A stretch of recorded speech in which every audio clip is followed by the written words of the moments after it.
इस जिला अधिकारी कार्यालय टीन शेड गोंडा में बाबा साहब की जयंती मनाने हेतु सुबह 9 बजे से जय नारायण चौराहा से लेकर के जो जुलूस जो है बाबा साहब की याद में निकाला गया, वो बाबा साहब की आदमकद प्रतिमा के पास आकर के रुका और साथ ही आदमकद प्रतिमा पर मुख्य अतिथि महोदय डॉक्टर रामलखन जो महिला अस्पताल गोंडा में चिकित्सा अधिकारी हैं, उनके साथ सभी जो है अतिथियों के साथ हमारे सभी गार्जियन साथियों के साथ हम लोग जो है यहाँ टीन शेड में आए और धम्म संगोष्ठी यहाँ पर जो है परम पूज्य बाबा साहब के संविधान को लेकर के एक संगोष्ठी आयोजित की गई है, जिसका विषय है भारतीय लोकतंत्र में भारतीय संविधान का महत्व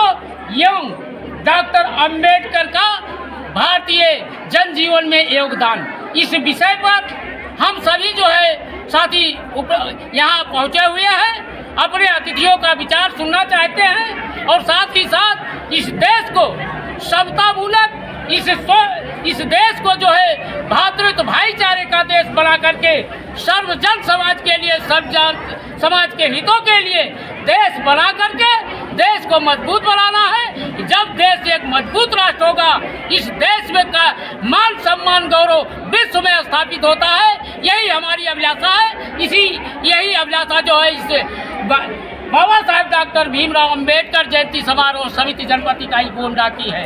हम आप सभी साथियों को यह बता देना चाहते हैं कि यह कार्यक्रम पारंपरिक है। इससे पहले भी बहुत सारे साथियों ने किया है, हम लोग भी कर रहे हैं। ये चेतना जो है बहुजन चेतना सर्वजन चेतना बन करके समता स्वतंत्रता भाईचारा स्थापित देश में हो, यही हमारी कामना है, यही हमारी इच्छा है। यह परंपरा ऐसी बनी रहे, ऐसे चलती रहे। आप सभी पत्रकार बंधुओं का बहुत बहुत स्वागत है। आप लोग निरंतर हर साल हम लोग के साथ बैठते हैं, कार्यक्रम को लोड करते हैं। सबका मान सम्मान है, सबके साथ मिलजुल करके हम लोगों को चौथे खंभे के साथ रहना चाहिए और व्यवस्थापका से लेकर के ब्यूरोक्रेट से लेकर के सारी व्यवस्थाओं पर एक पुख्ता यानी कि बाबा साहब का जो है एक वो कि शिक्षा व शेरनी का दूध है, जो जितना पिएगा उतना दहाड़ेगा।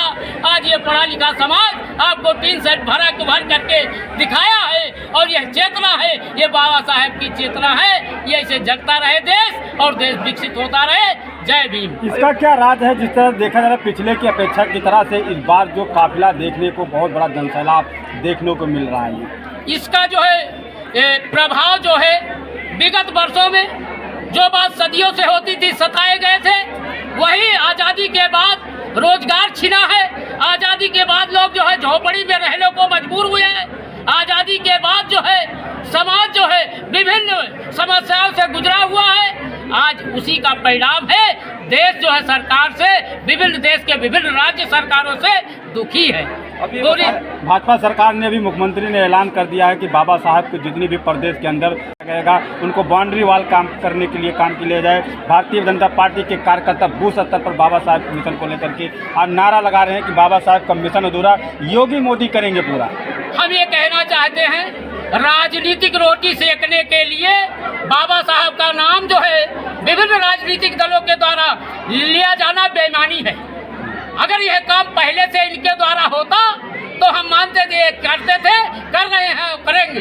लेकिन अगर इन्होंने पहले किया है तो यह जो है निश्चित रूप से ये झंडा अपना ना लगाते तो मैं ये मानता।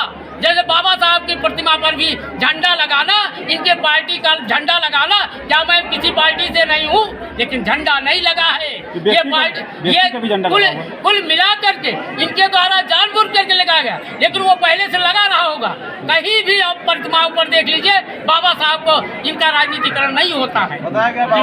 यूजीसी का विरोध हो रहा है, नहीं, हम ये प्रश्न नहीं करेंगे। यहाँ यूजीसी का कोई प्रश्न नहीं है। बाबा साहब के ऊपर जो सवाल उठे उसके बारे में क्या कहेंगे? बाबा साहब के ऊपर जो भी सवाल आता है, मैं ये कहूँगा, आप संविधान के निर्माता की भूमिका को इस देश में इस समाज का कोई व्यक्ति निकाल नहीं सकता है और इसके लिए जो है मूलतः तथ्य है और आपके पास अभिलेख है, अभिलेखागार में अभिलेख उपलब्ध है, आप देख लीजिए। और विश्व आप अपने गूगल को सर्च कर लीजिए। इस भारत का संविधान का निर्माता, संविधान के रचयिता, ठीक है, सहयोग हम सभी लोग देते हैं। ये कहा जाता है जैसे दूल्हा जाता है दुल्हन लेने, लेकिन बाराती बहुत जाते हैं, लेकिन सारे बारातियों की दुल्हन नहीं हो जाती।